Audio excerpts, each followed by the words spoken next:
Kasi dati, nung ang original store kaya nagawa ko ng mga wall art decor ng water lily.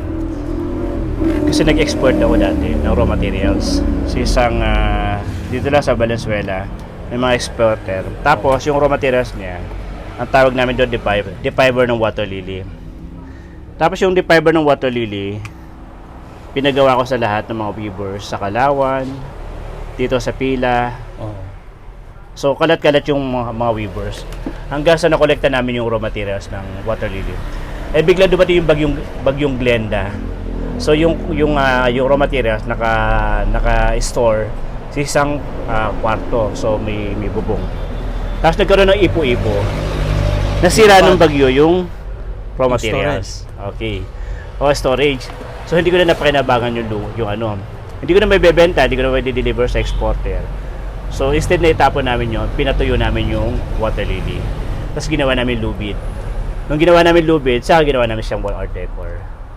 So napakinabangan din. Although disaster kasi nalugi ako ng malaki yung nawala sa akin. So natira na sa akin is 300 pesos.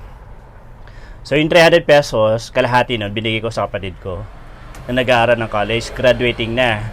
Tapos yung 150, yun yung inipon ko o tinago ko, hinawakan, hinigpitan para hindi mawala agad na ano. Kasi hindi ko alam paano ako magsisimula ulit eh. Kasi natira lang sa 150 pesos. Tapos, syempre may mga weavers ako na umaasa yung anak nila gagraduate din ng college. So, medyo na-depress ako doon kasi hindi ko alam kung sino ko ng puhunan ulit, sino yung tutulong ulit sa akin. Kung meron mga water lily, ano may bibili ko at the same time. So, kailangan kong maging positibo. Kailangan kong gamitin ulit yung passion ko at yung skills ko sa paggawa ng handicraft. So, ang nakapag-survive sa akin is yung plastic cup.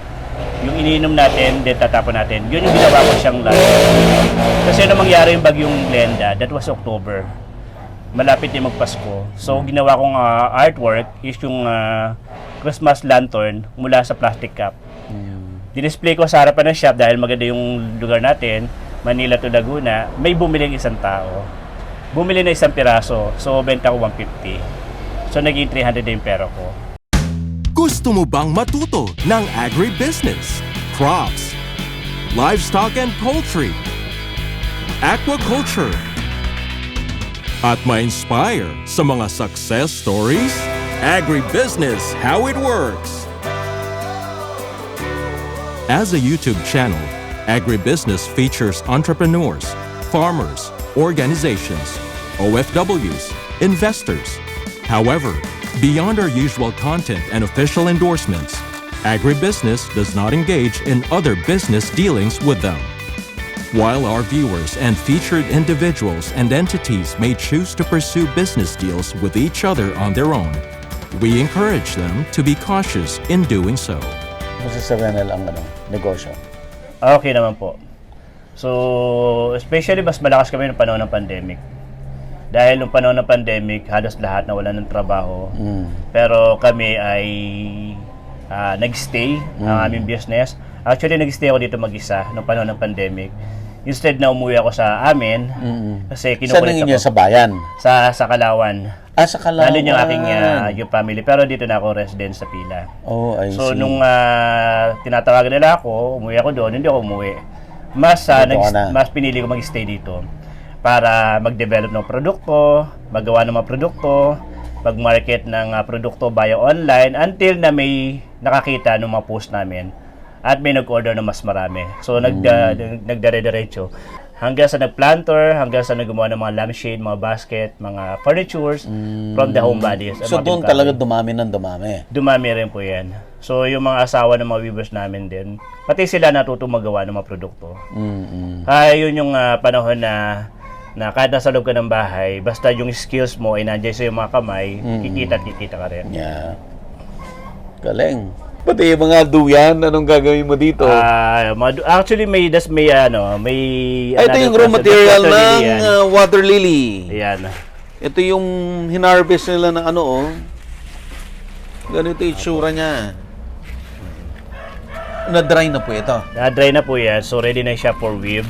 I-weave na So to. another option namin is kulayan namin, iluto namin. Yan yung kulay niya kapag tuyo sa hangin. Okay. Kasi medyo ganyan yung color niya. Pag talagang tuyo yung ano niya, is medyo kulay brown. Brown. Pag sa araw. Yes. Galing.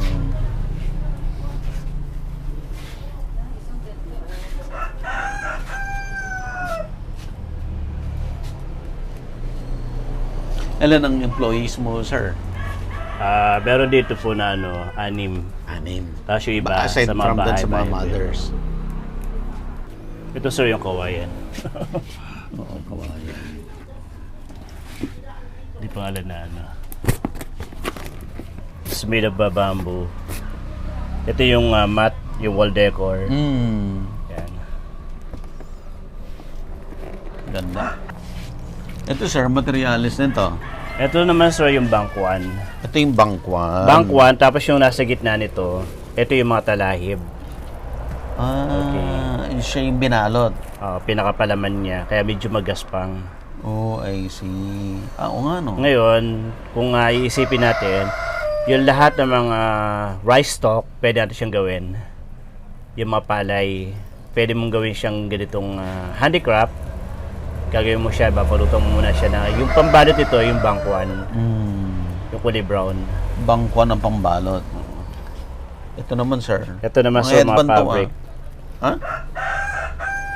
Ito naman sir, mga hand-woven fabric from Likhang Maragondon, sa Maragondon, Cavite. Oh, Ito yung mga hinahabi ng mga kababaihan doon. tama, naghahabi rin doon. Yeah, sa ito naman po, ayan na lang yan. From Manila lang yan. Yan talaga yung mga habing Maragondon. Ito yung ginaganon pa. Yes po, hand moving. So, according to the story nila, na-revive nila yung pinakahuling naghahabi ng ganyan tela. Na-revive So ngayon, nila. tuloy-tuloy na yung paghahabi nila ng ano. Yan sir, kauna-unahan namin yari. Ganda. Kaya hindi ko siya unang yari namin ng wall decor ng water lily. Siguro sir, mga 14 years na yan. 14 years. For your eyes only then to. For your eyes only. for the eyes only.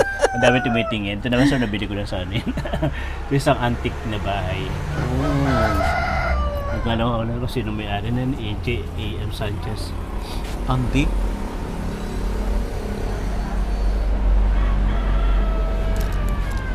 Ito sir, ang gaganda nito.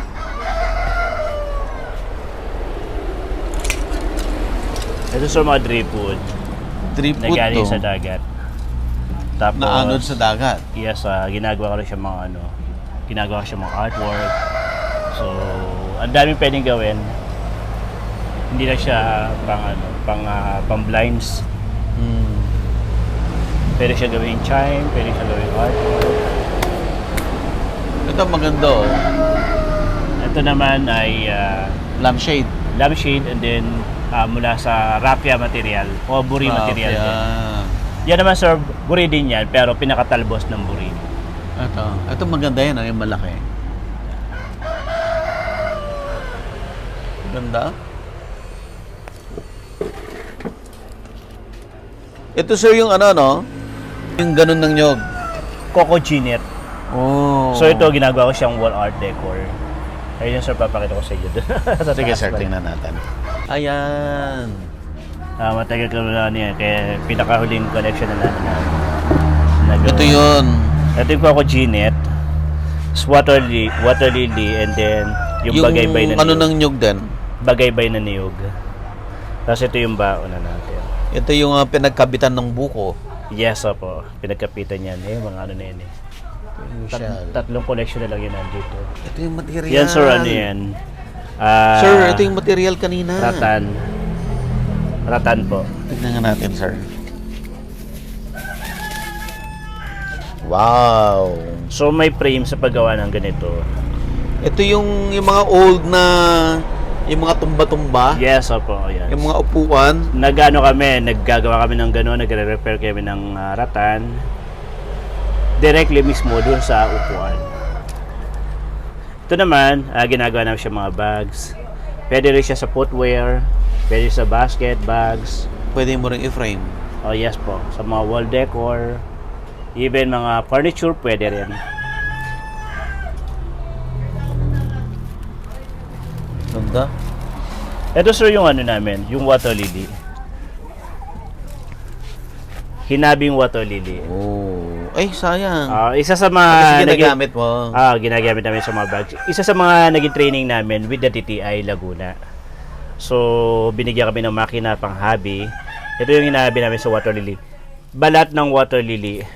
Matagal na to sir, mga 10 years na to. So, matagal ang tibay ng water lily. Basta hindi lang siya nababasa.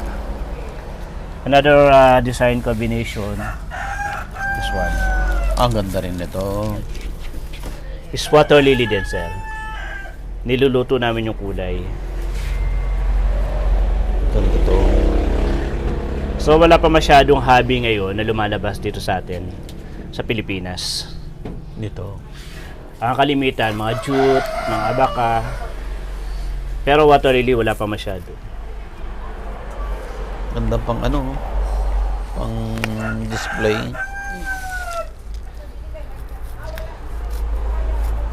Ito naman sir, another material natin is yung sigra, vetiver grass. Vetiver? Familiar kayo sa vetiver? Kasi kami ang una nagturo ng handicrafts dito sa bayan ni Juan bayan ni Juan with Ma'am Gina Lopez. Oh, I see. Okay. Hand-woven na rin siya. So, Dahon siya. imagine mo, after mo ma-harvest yung roots niya, Ayan, yung dahon then yung niya. dahon niya na instead itatapon. So, hindi ko na siya kasi that's our na rin. Nabahan kasi kami dito eh. Oh, na ano siya. Yung isa sa mga wall art decor ko ng vetiver grass nasa DTI sa office. Oh. Materials to mga to. Ito naman, ito sir yung Ito yung galing ng Palawan. tikog. Ganda. Yan yung tikog na ginawa namin mga bag. Tikog. Ito yung galing ng Basi Samar. Samar. Okay. Yan yung mga wini-weave sa ilalim ng kuweba. Kuweba. Sa ilalim ng kuweba, sa loob ng kuweba, para pag nagwe-weave sila, hindi mainit yung area, malamig dapat. Kasi pag mainit ka, nag-weave, malutong yung material. So, kailangan nasa malamig na area sila nag-weave. Ito. Ito po. Kaya malaki, kaya malamig sir. Malambot. Banig to, sir. Banig po yan. Ganyan po kalaki yung ano niya. Yung kanyang banig na galing sa Samar. Pwede siyang divider, pwede siyang footwear, pwede siyang furniture, mga bags. Ganda ha. Ganda ng gawa ng Samar. Maganda yung gawa ng Samar. Yes, opo. Talagang pino po yan. Yung kanilang patience sa paggawa ay talagang. Ito sir, ano to? Yan sir, ayos sa lagayan ng tubig. Ay yung cover ng jug. Para hindi nakikita yung ano, Yes, so plastic. yung Tapos, plastic. Tapos pwede siya gawing lampshade. Pwede siya gawing lampshade, pwede siya gawing yung base. Ito sir yung ano niya. Kapag napabaya lang siya, nagano lang siya. Pero, ang kaganda na kasi dito, kaya pag nag-mold lang yan, brush lang yan, Tanggal. balik na ulit sa dati. Kasi nabasa siya ng ulan. Yun yung kaganda sa water lily. Kailangan lang mo na talaga siya lilinisin gamit yung brush. Pwede mo siyang tuyo lang o pwede mo siyang Natatanggal siya. lalabhan. Pero pagka malinis naman siya, hindi naman siya nangingitim. Ano lang siya, brush lang, tuyo lang. So babalik na siya sa dati niyang kulay. Itsura. Anong gamit nito sir? Lampshade, basket, planter. Pwede rin planter. Ito naman sir mga cushion. Pero ang laman niya yung plastic shredded.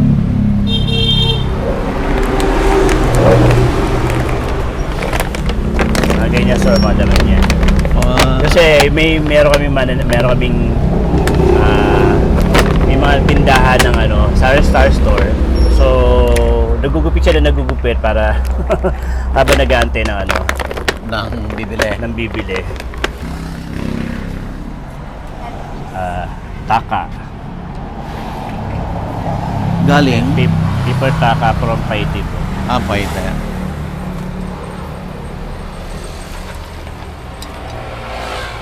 Meron din yung mga ano, Yan naman po ay mga plastic rattan na para sa ano, driver seat. driver seat. Meron ako nito, hindi ko ginagamit. Oh, sir. Hindi na ito matatanggal. Di na po, nakapix na yan.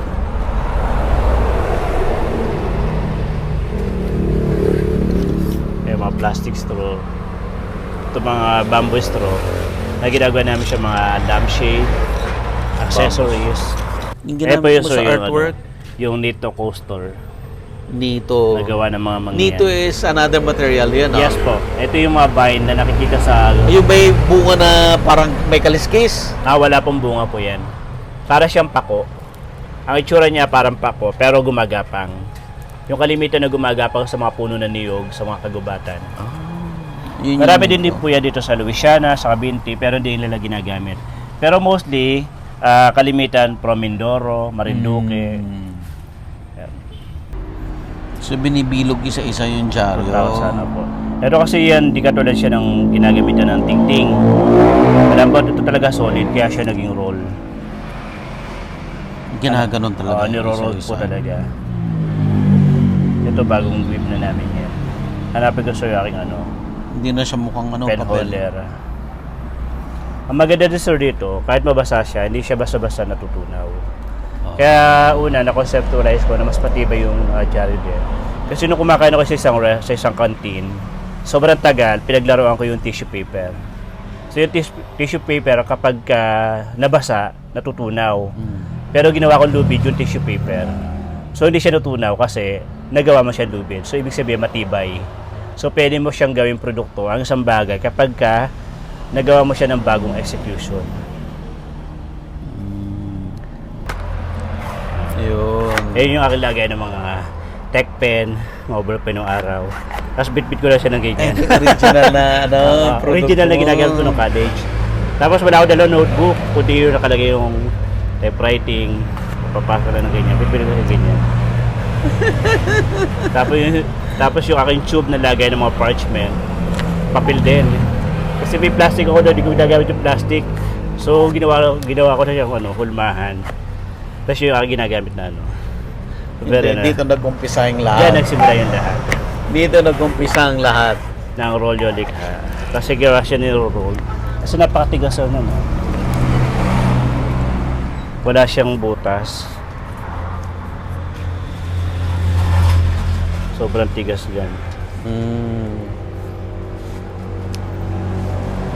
Ito, tagal na itong mga stock ko pa rin siya ng ganyan. Di ba maganda? Kasi basta may varnish, pwedeng wala. Kasi yan, nabaka eh. Parang mas gusto ko meron. Meron. Mas gusto mo meron? Ano pong itsura ng meron ako? Yan o yung... O ganyan lang, yung katulad sa kape. Oo, para ayaw ko. Ayun. Ito kasi wala mo varnish yan eh. Ito wala. Wala. Sige po. Linis lang, wala na lang. Babrasin lang yan. Linis lang, sir. Yan. Linis So nakapili na ho tayo ng Yun, artwork pag-iba para din. sa akin. Bagay sa akin, minimalist, Yeah, okay. simple, pero artwork. Yeah, okay, thank you.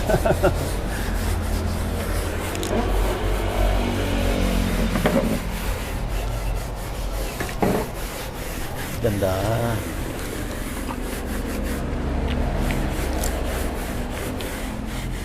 May ano ka ba? May signature Pati yung ka ba? gilid ha. May signature ka ba? Hindi po. Walang ganun. Ano pong, May, Wala. kasi painting lang yan. Ano, hindi kasi... Eto, abak. baka lang yun. Yung kaganda sa mga ganyang artwork. Basta hindi siya nababasa, hindi nagbabago yung kulay niya. So, brush lang po ang Pag especially pag water lily. Kasi pag mga ganitong abaka, wag lang siya mangigitim. Halimbawa, nalagyan mo siya ng toyo. Mahirap siya linisin Hindi mo kasi naman pumasok na sa loob yun. Not unlike si water lily, pumasok sa loob pero yung labas niya, malilinis po. Kasi yun yung fiber eh. Yung sa water lily, badak pa lang water. Mga dugtungan lang yan. Pagla kasi na kagalaw din yun. Frustrated artist ako eh. Kasi special pag kami nag-exhibit. Lahat gusto, sige baba, hawakan. Kabababa ka, hawakan. Yan lang yun niya. Yun yung kanyang solution. Pag halimbawa biglang nag-angat, nagtanggal kasi laging ginagalaw. Kasi dati, nung ang original store kaya nagawa ko ng mga wall art decor ng water lily. Kasi nag-export ako dati ng raw materials. Sa isang, dito lang sa Valenzuela, may mga exporter. Tapos, yung raw materials niya, ang tawag namin doon, defiber ng water lily. Tapos, yung defiber ng water lily, pinagawa ko sa lahat ng mga weavers sa Kalawan, dito sa Pila. So, kalat-kalat yung mga weavers. Hanggang sa nakolekta namin yung raw materials ng water lily. Eh, bigla dumating yung bagyong Glenda. So yung raw materials naka-store sa isang kwarto. So may bubong. Tapos nagkaroon ng ipo-ipo. Nasira ng bagyo yung raw materials.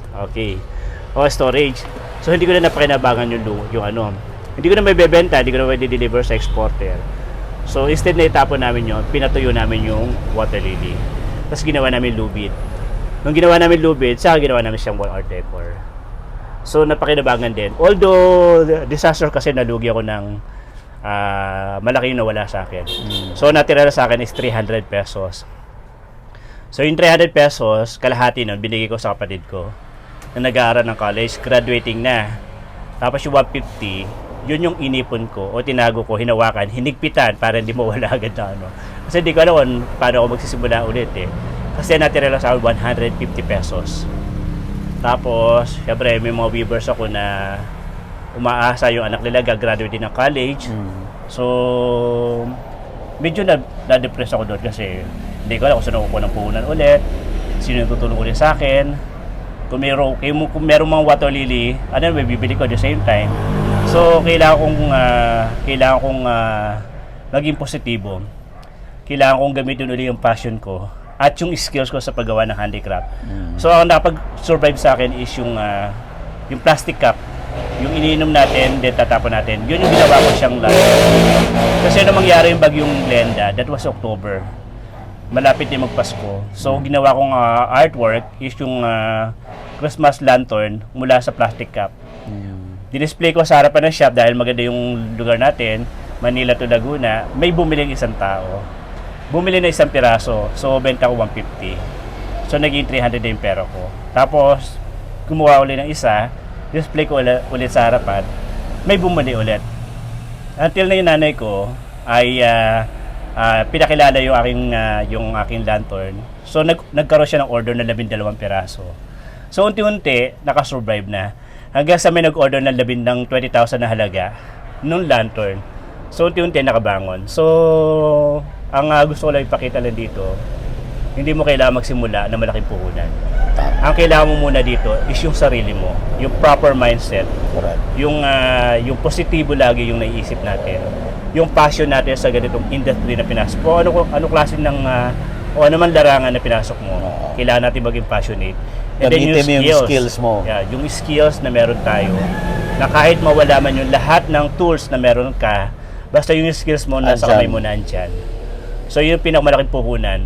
Kung may puhunan kang malaki, bonus na yun. Yeah. Yun Mas yung importante yung skill kaysa sa pera. Yeah. To start with. Kahit 10 piso, 20 pesos lang yun, kapag yun yung sinasabi natin madiskarte, nagagawa mong palakihin yung puhunan na yun. Agree. So hindi mabubuo yung isang wall art decor. Hindi kung wala siyang- mabubuo yung wall decor Kung hindi nangyari yung Glenda. Yeah, So kaya meron tayong ganito ngayon. Yan. Tapos sinimulan ko rin sa papel. Papel meron din ako dito sa Hernan eh. As in pure na cherry lang din.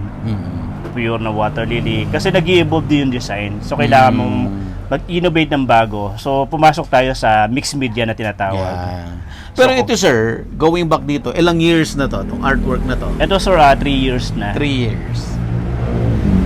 Alright. Ayun lang. So, pagka, ano na.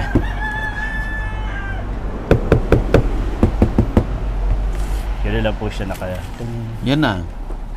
Yan. Sold! Thank you, sir.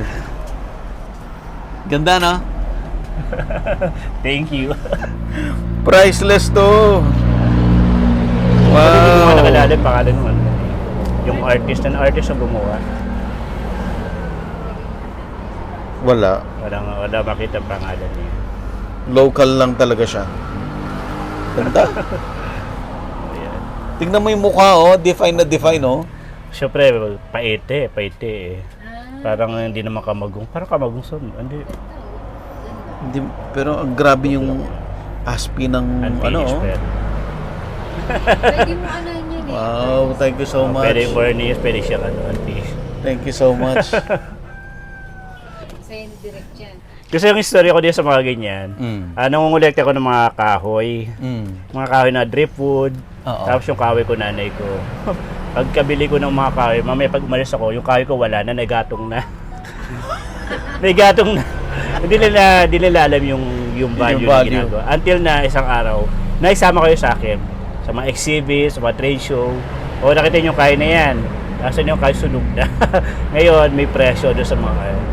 So, nung simula naintindihan nila yung value na nung ganung mga kahoy na iniipon ko. Wow. Meron na siyang halaga. Okay, sir, mag-closing na tayo. Okay. Sir Renel, super ganda ng business mo. Salamat. Nakakatuwa na yung mga kwento mo nanggaling sa wala, 'di ba? From simple na pencil case Yes. to lumaki, no? From papel to nag-evolve to different medium, Yes. no, na naranasan mong malugi, from exporter na lugi, bumangon sa halagang 150. Sir, ano ang pinaka-importante na dapat marinig ng mga audience natin para ma-inspire sila? Una, siyempre, huwag kayo mawawala ng pag-asa. So, lahat ng problema, isipin natin, lahat may solution yan. So, kung tayo magsisimula ng magnegosyo, unahin muna natin yung proper mindset natin. Proper mindset and always think positive. So, lahat ng bagay na pumapasok na mga negatibo, i-convert natin into a positive.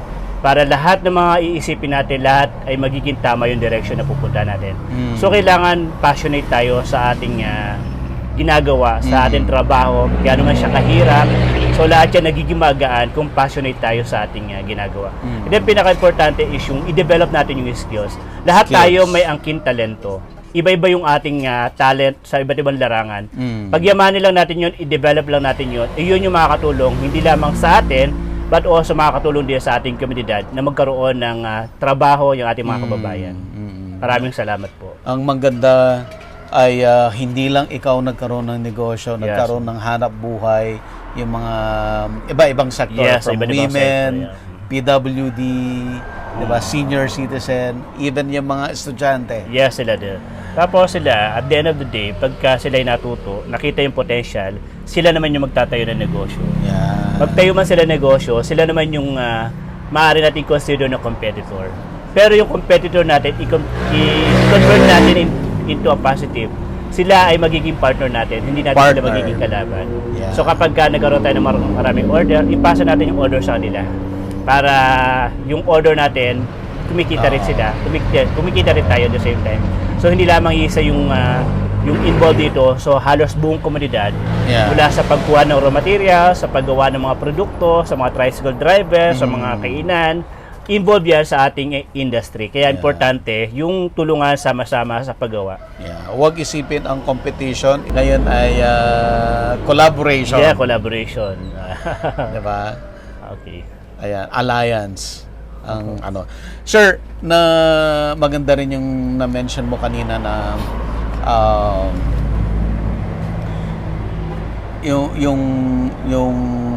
yung sinabi mo na ano na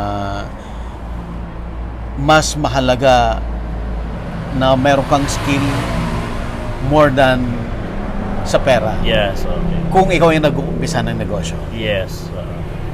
Kasi naalala ko kasi nung elementary days tayo, yung mga HE, THE natin nung araw, na tinuruan tayo ng mga teacher kung paano mag-garden, paano mag-carpenter, paano magtahe, magsulse. Yun yung skills na yun na inadala ko hanggang kasalukuyan. So, na-develop lang siya na na-develop kasi nakita natin yung potential, na may potential tayo doon sa mga talento na meron tayo. At yun yung malaking bagay at pinakamalaking puhunan na magagamit natin sa pag-uumpisa ng negosyo. At kung ikaw nakaumpisa na, kailangan ka naman sasabihin mo na, kailangan mo maghanda ng pera para sa paglaki mo. Susunod na yan. Susunod. Kumbaga bonus na yan. So importante yung unang sarili natin. Sarili mo. So yung financial, capital, so darating yan, bonus na rin yan darating. Sir, maraming salamat. Napakaganda po nung artwork na nabili ko at binigyan pa ako ni Sir ng bonus. Thank you so much. Wala nung unang punta ko dito, nakita ko na kaagad to. Ayaw ibenta ni Sir sa akin, tapos bigla ngayon binigay lang niya sa akin. Thank you so much. Maraming salamat po. Mga hilig ko talaga kasi. Sir, last, paano kanila makakontak? Okay po, meron po tayong FB page na Rolyo Likhadiba Pa Handicrafts. Dito lang po yan sa Barangay San Antonio, Pila, Laguna, along the National Road. National Road to. Galing ng Los Baños Bay, then Victoria. then Pila, then Santa Cruz. Yes. Ayan. So, nasa main highway lang po tayo. Sir, may Facebook page. FB page po yung Rolyo Likhadiba Pa Handicrafts. And then yung aking messenger, Renel Batralo. Okay. And phone number, sir? 0908-344-1051. Ayan. Sir, thank you so much. Maraming salamat po.